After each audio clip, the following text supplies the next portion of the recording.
Hey, welcome to my channel. Today I want to talk about building trust with your dog and how important trust is in your relationship and your bond and training your dog. So trust is a very important part of your relationship with your dog, and trust is built through how you communicate with your dog and how you interact with your dog. Because your dog looks to you for direction and leadership.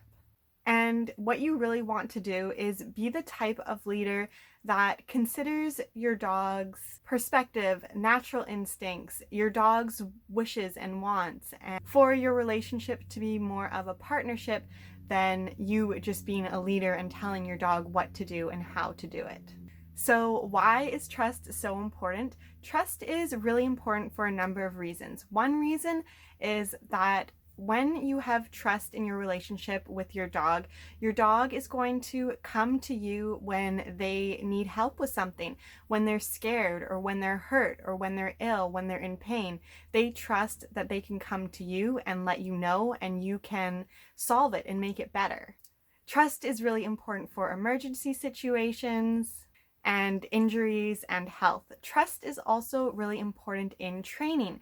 Your dog will behave better, come to you when you call them if they're off leash or if they're in a very crowded or busy environment and you call them. They'll come right away when they have full and complete trust in you. Trust is also important for doing things like grooming and nail trims and vet visits. Your dog may not like these situations or feel uncomfortable, but they still trust that they are safe and that what they're doing is best for them. Building trust does take time, especially the older your dog is, or a newly adopted dog, or depending on the dog's history before you start interacting with that dog. Even though trust can take time, it is also something that can really be easily done through daily interactions with your dog and just being with your dog regularly. And puppies usually build trust fairly quickly. So now that you know how important trust is, I'm going to list ways that you can build trust with your dog. Most of these ways are really easy and things that you can be doing every day or things that you are already doing. The first thing you can do is learn how dogs talk. Learn how dogs communicate with their body. Learn dog body language. And then when your dog does these certain things, these certain communicative ways, you listen to them and respect what they are saying. So you learn to recognize signs of stress. You learn to recognize when your dog is feeling fearful. Consider your dog's perspective. Approach situations or environments or training from how your dog may think or feel or want. When your dog starts to recognize that you are paying attention to what they are communicating with you, they will come to you more often and they will really build that trusting relationship with you. Be present with your dog and notice their facial expressions and how they're holding their tail and what their body is telling you, and then respect what they're saying. The second way is to be consistent. So don't send mixed signals when training and don't be unpredictable. Dogs really like to know what to expect in their environment and with people. They don't like to always be wondering what's going to happen. This is why routines and schedules can often really help dogs build their confidence. Dogs feel really comfortable when they know what is expected of them, what they're supposed to do, because you've communicated that with them through training. And they also really like knowing that they can depend on you to care for them. They can depend on you to give them food at this time every day and go for a walk every single day. They also like to understand what behavior is expected of them, what you expect them to do. And again, this can be done through training or just regular schedules and routines. The third way is to just simply spend time with your dog.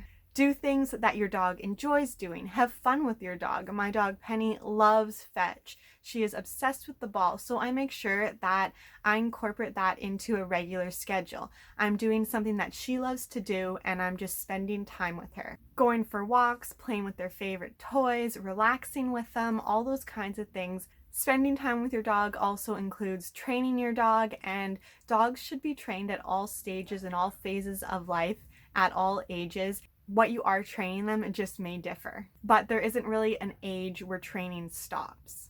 The fourth way is to recognize when your dog is fearful or in a stressful situation. So this is pretty much the same as learning how dogs communicate and understanding your dog's body language. But this takes it one step further to then recognizing that what your dog is communicating with you, that they are stressed, and then taking the appropriate action to remove that stress in their life, to make your dog's life more comfortable. The next way is to eliminate excessive noise.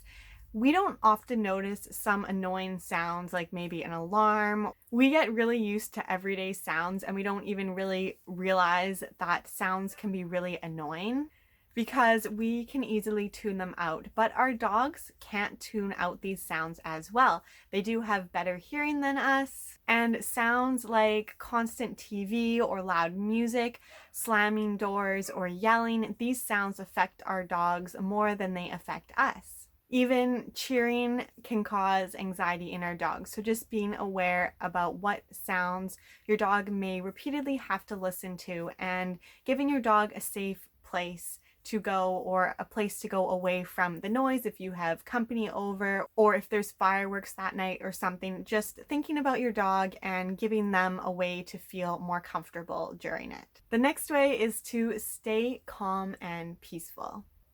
So keep your own mental state and state of being in mind. Dogs can pick up our feelings and the energy that we are bringing, and they take on these feelings and energy as their own. So dogs can pick up if we are feeling negative emotions just as well as positive emotions. So when we are feeling angry, frustrated, sad, depressed, agitated, or worried, our dogs are also feeling uncomfortable. So tune into yourself and try to bring more positive feelings, and your dog will begin to trust you a lot more. Dogs mirror us in both mental and physical ways, so our state of being influences their own state of being. If you want your dog to be peaceful and stress-free, you should be peaceful and stress-free yourself. And keeping yourself calm is very important when you are first meeting a dog, or if you and your dog are in a stressful situation. In these situations where you may be first meeting a stressed or anxious dog, or when you are in a situation that is stressful, it is important to remember to speak to your dog softly and gently. And if the dog is in an extreme fearful state, move very slowly without any alarming movements or quick movements, so that the dog knows what to expect and isn't surprised. If the dog is fearful or anxious, direct eye contact is often perceived as a threat, so be sure to approach your dog from the side and not to make direct eye contact. Always respect their space and let the dog approach you first. This will really build a lot of trust in a fearful or anxious dog, or a dog that you are meeting for the first time. Another thing that you can do to build trust is to let your dog know that they are doing a good job. So it's often we correct our dogs, we say down and off and wait and stop, but do we ever, when we're not actively training these behaviors, do we ever say good girl, good boy, good stay, good quiet? Remember to praise your dog, even though they already have this habit kind of ingrained in them, or they've already been trained to do this activity. Still praise them. Let your dog know that they are just doing good. They're a good dog just for existing and remembering what you trained them long ago when they were a puppy. This way, your dog will associate you with very pleasurable, positive feelings when you are telling them how great they are, how much you love them, how they're doing such a good job. They will associate you with those good, positive feelings instead of always the, no, don't do this, don't do that. Who would want to be corrected and told what to do all the time without ever being heard that they're doing a good job? No one. And your dog doesn't want that either. And the last tip is just to respect your dog. And I feel like this tip plays a part in all of the other tips. So if your dog is uncomfortable, don't push them to do something. Gradually work your way up to doing that. Not pushing them doesn't mean that they're never going to do it. It just means that they may need to slowly work their way there. Don't push them to move faster than they are ready for. That will really build trust with your dog. and something to consider and remember throughout training and behavior correction. Never pressure your dog to do something that they are uncomfortable or fearful with. Again, you want to slowly work your way up to the desired result. Move at your dog's pace. Respect your dog's pace. It may be a lot slower than you want or hope for, but over time you'll get a better result and a better relationship with your dog. For example, if you want your dog to swim, you don't throw them right in the water. You let them walk a little bit in shallow water and then slowly get deeper and deeper over time. In these kinds of situations, you instead encourage your dog, provide rewards, and make sure your dog is having a positive, fun experience to build up their confidence. Gaining your dog's trust and building a really trusting relationship between you and your dog and a beautiful bond can take a lot of time depending on your dog's past experiences. But the result is a happier, healthier dog and a deeper human-animal bond or connection. So I hope this video was helpful. Please like and subscribe, and I'll see you in the next video. Bye.